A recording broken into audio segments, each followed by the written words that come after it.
Imagine getting a telegram. It just says your loved one is missing, wartime. Mm. And then years pass. You're waiting, holding on to, well, any sliver of hope you can find. Well, the official reports, they give you almost nothing concrete. Sometimes they even seem contradictory. That agonizing uncertainty, yeah. That's really the core of the story we're exploring today, isn't it? It is. Yeah. Our mission here is to try and piece together the life and ultimately the really mysterious disappearance of Lieutenant Haley Skinner. He was an Army Air Forces pursuit pilot from Sabetha, Kansas during World War II. And the sources we've got are pretty compelling. We've looked through local newspaper articles from the time, the Sabetha Herald. Right? And official War Department communications, which are often, well, stark. Stark, exactly. And then later historical accounts, family recollections too. They all weave together this vivid picture. Heartbreaking, often. A community just gripped by war and a family searching relentlessly for answers. So we're going to reconstruct Haley's journey from this ambitious kid in Kansas, passionate about flying, through his really rigorous military training, all the way to those final ambiguous moments out there in the Pacific. And the impact, the profound impact it all had. You'll hear the personal details, definitely, but also how they fit into those bigger tragic events that shaped his fate.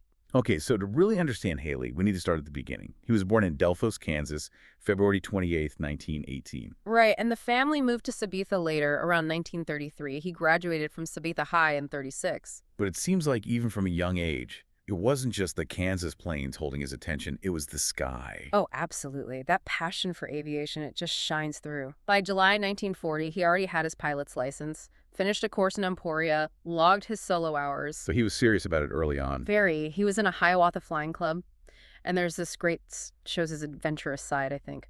March 41, he flew a Cub trainer from St. Joe to Emporia and landed it in a wheat field near Sabetha. A wheat field. That's not exactly standard procedure, even back then, right?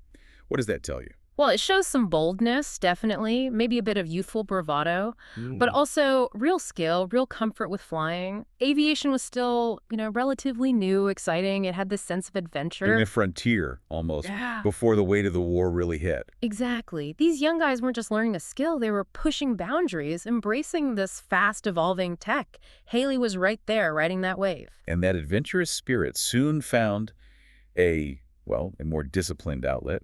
He joined the Army Air Corps in the summer of 41. Right, after some time at Kansas State College and Emporia Teachers College, and the training path he took, it was intense. Brutally so, actually. What's about that? Okay, so primary training was at Arledge Field, Stanford, Texas. He even edited a yearbook there called The Plane Wrangler. And he noted himself how tough it was. Said only 19 out of 47 in his initial class made it through primary training. 19 out of 47. Wow. That attrition rate, it just hammers home the pressure, the standards they were under. Real grit required. No question. From Arledge, he went to secondary training at Randolph Field, Texas. But what's really telling is his transfer after that to Selma, Alabama, for specialized pursuit ship work. Pursuit ships. So the fighters, the fast single-seat planes. Exactly, and he preferred that. He said he wanted the action they offered more than bombers. That preference, it kind of gives you a window into the mindset, doesn't it? That desire for direct engagement. It does. A certain bravado, maybe, but also a drive to be right in the thick of things. It shaped the choices these young pilots made. And he made it. Got his wings, commissioned as a lieutenant in November 1941 there in Selma, then assigned to the 57th Pursuit Squadron up in Windsor Locks, Connecticut. It really underscores the dedication, the skill it took to become one of those pilots, especially for pursuit aircraft. Demanded precision, courage. But that dedication, that new commission, Yeah. it was about to be tested almost instantly, in a way nobody saw coming. Pearl Harbor. December 1941. Changed everything. His trajectory shifted immediately. He was transferred, pointed towards the West Coast, towards the war. And amidst all that upheaval, these huge global events, there are these small personal moments that just stick with you, like his visits home while he was en route. Yeah, really poignant. He stopped in Chicago, saw his sister, Lula May. She was in nurse's training. Then met his parents in Omaha. And it was there, in Omaha, that he said something. Well, remarkably prescient. He told his parents he thought younger pilots like him were being sent to the Pacific to fight the Japanese. While the more experienced guys, they'd be kept on the East Coast, maybe for Europe, for the Nazis. He basically told them he was heading right into the danger zone. Incredible foresight. It really is. He left San Francisco by boat, January 12, 1942, bound for the Pacific, called his folks from LA on the 14th, just confirming he was shipping out, arrived in Melbourne, Australia, February 2nd. That's his last letter. Yeah. That's the one that just chills you. Dated January 29th, 1942, from somewhere in the Pacific. What did it say? He wrote, "By that time, I'll have become 24 years old and inexperienced, many more years older, if we get into things as we expect to soon." His 24th birthday was February 28th, just about a month after he wrote that. Wow. Okay, let's unpack this. The eerie foresight, in his words, just weeks before he disappeared, is truly remarkable. It's a stark reminder of the danger they knew they were facing. And the backdrop to all this was the Japanese moving south, rapidly conquering territory in the Pacific. Right. Haley's group, these P-40 fighter pilots, they'd made it to Australia, and they volunteered for a mission to Cilacap on the southern coast of Java, right into the heart of it. And this mission involved a critical decision, a fork in the road, almost literally. Yeah, half the pilots were going to fly their P-40s directly to Java. The other half, they'd travel by sea aboard the USS Langley. The Langley. That was an Yeah, aircraft yeah. tender, right? Originally the Navy's first aircraft carrier, but converted. That's the one. It was carrying ground crew, equipment, crated up P-40s. And Haley Skinner, he was in the group that went on the Langley. Apparently, the decision who flew and who sailed came down to a coin flip. A coin flip. Incredible. For many, that coin flip sealed their fate. February 27th, 1942. The Langley is steaming towards Java, about 70 miles out from Cilacap, unescorted. Unescorted. That seems risky. Hugely risky in hindsight. Japanese bombers found it, attacked, critically damaged it. They had to abandon ship, and it was later scuttled by U.S. destroyers to prevent capture. 16 crew died in that initial sinking. So Haley survived the Langley sinking itself. Yes. Initially, all personnel, including Haley and the other Army pilots and crew, were transferred off the Langley onto a destroyer, the USS Edsall. Okay, so they're safe for the moment. So in a moment. Then there's another transfer. The Navy personnel from Langley were moved from the Edsall to a tanker, the USS Pecos. But the Army personnel, the pilots like Haley, the ground crews, they stayed on the Edsall. Okay, so Navy on the Pecos, Army on the Edsall. But the danger wasn't over. Not even close. This is where it becomes a cascade of tragedy. The very next day, February 28th, Haley's 24th birthday, the USS Pecos gets bombed and sunk. The tanker with the Navy survivors. Yes. The losses were horrific. Estimates are about 2/3 of those aboard were lost, Langley survivors and the Pecos' own crew. Over 400 people. Only around 232 rescued. Unbelievable. And Haley. And the other pilots, they were still on the Edsall. They were. Most, if not all, of the 31 USAF pilots from the Langley group, including Haley Skinner, were on the USS Edsall. And the Edsall, it was also sunk the same day. While involved in rescue operations, it seems, it was attacked by Japanese forces and just vanished. No direct word ever came from it again. So within about 24 hours, the Langley is sunk. Then the Pecos, then the Edsall, taking almost all those Army pilots with it. Exactly.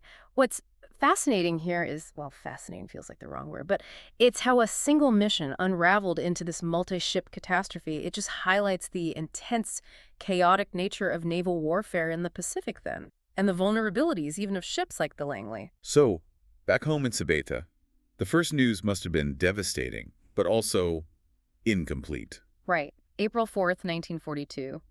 Haley's parents, Mr. and Mrs. L.E. Skinner, they get the telegram from the War Department, reporting him missing while in a service of his country aboard the USS Langley at sea. Poor the Langley. Yeah. Even though he survived that sinking, the initial report was already behind the reality. Precisely. That simple message, missing, carried this immense, agonizing weight. The news hit Sabetha hard. He was, by all accounts, particularly well-liked, a real loss to the community. And for months, that status, missing, allowed for hope, mixed with dread, I imagine. Definitely. Hope was kept alive, flickering by these scattered reports you'd hear about other Langley survivors turning up. There was a story about a Walter Mitchell, supposedly survived both the Langley and Pecos sinkings, Wow. and another sailor, Warren Shutter, also on the Langley. He was reported safe in Australia after memorial services had already been held for him back home. So you can see why families would cling to any possibility. Absolutely. The Skinners even managed to talk on the phone to a sailor from Kansas City who had survived both the Langley and Pecos sinkings. Imagine that call. But what did he tell them? He gave it to them straight, it seems. Felt there was little possibility Haley could have survived if he ended up in the water after the Edsall went down. Noted there was no land for maybe 150 miles, and if the Japanese had picked anyone up, it was unlikely it would go unreported for long. God, that's Brutal honesty. How do you reconcile those glimmers of hope with that kind of grim reality?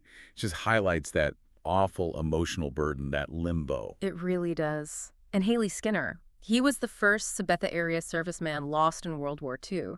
It brought the war home in a very personal, very painful way. Faced with that uncertainty, that grief, the community did rally, though. They did. A memorial service was held for Haley on April 26, 1942, at the Congregational Church. Apparently, it was filled to capacity. A real outpouring. Yeah, organizations like the Masons, Eastern Star, Boy Scouts, American Legion, the Kansas State Guard, they all attended as a group. It shows how connected he was, how much his loss was felt. But officially, his status didn't change for a long time. Wow. For over a year, he remained missing. In March 1943, the War Department basically said, look, we have no evidence warranting contrary action. So he stays listed as missing. Pay, allowances, they continue. But for the family, just more waiting, more agony. And this lack of firm answers led to some pretty extraordinary efforts from others, didn't it? Like O.D.H. Bentley. Ah, yes. Bentley, his son, was another flyer from Haley's group, also missing. And Bentley, he became this almost obsessive investigator. Our sources say he kept in constant communication with other next of kin, conducted an exhaustive investigation. Trying to piece it together himself. Exactly. He genuinely believed he knew as much or more about what happened than the War Department did. He was cross-referencing survivor accounts, looking for inconsistencies, any detail the officials might have missed. Because the official story felt incomplete. Very much so. The sources called the circumstances intricate and, in many respects, unsatisfactorily incomplete. That official vagueness, it just fueled speculation. Theories popped up. Like what? Well, one persistent idea was maybe, just maybe, the Edsall did make it to Chillicothe briefly. Maybe they managed to land the Army personnel before putting back out to sea and then getting sunk. It offered that tiny sliver of hope. Perhaps some made it ashore. And then there was the idea of guerrilla fighters. Yeah, another theory, however remote. With the Japanese advancing so fast, communications breaking down, could some men have escaped inland? Maybe join up with local resistance or guerrilla bands? It shows how the mind works, doesn't it? When there's a vacuum of information, you try to fill it, even with long shots. And this raises an important question. How do families find peace? How do they get closure when the official story is just elusive? When their own digging turns up these tantalizing hints, these possibilities that can't be proven or disproven? Those lingering questions, those what-ifs, must have been torture. Kept families like the Skinners, like the Bentleys, just perpetually searching. Exactly, refusing to give up on finding the truth. But eventually, the official process, it had to reach some kind of conclusion, didn't it? It did. December 18th, 1945. After the war ended, the War Department issued a presumptive finding of death for Lieutenant William Haley Skinner. Presumptive finding. So not definitive proof, but an official declaration for the records. Right. It was largely a technical step. Settling records, pay, insurance matters. But for someone like O.D.H. Bentley, it wasn't enough. His response, in a letter dated just after Christmas, December 26th, I am not giving up yet. Wow. Even after all that time. Yeah. That determination. It's incredible. It really speaks to that deep human need for concrete answers, doesn't it? It absolutely does. And beyond the official files, beyond the search, what comes through is the memory of Haley himself. His family, his community, they remembered him as curious, adventurous, talented, and skilled in many areas. More than just a pilot. Much more. Played saxophone well enough to perform at college dances, studied history, journalism, just a vibrant young man. And there's that poignant detail about the book. Ah, yes. His sister, Lou LeMay, had given him a book, The Nile, by Emil Ludwig. It was eventually returned to the family, along with his other belongings recovered much earlier. Just a small thing, a book. But it connects you right back to him, to the life he had, the interest beyond the cockpit. It does. It makes the loss feel even more personal. So what does this all mean? Haley Skinner's story. It's a powerful testament, isn't it? To personal sacrifice, definitely, but also to the profound grief of those left waiting, and that enduring, almost primal need for answers when war creates such fog, such uncertainty. And his community remembers him. A 2006 Sabetha Herald article called him the first Sabetha man lost in WWII. Said he will live forever as a symbol of service to the ideals of a nation of free men. His journey, from that small Kansas town dreaming of flight to being caught in the brutal opening months of the Pacific War, becoming missing. It really embodies the personal cost, the agonizing uncertainty so many families faced. Absolutely. His story, pieced together like this, it doesn't just show the danger of combat. It really highlights that prolonged emotional toll, the years of not knowing, the challenge of ever really finding closure.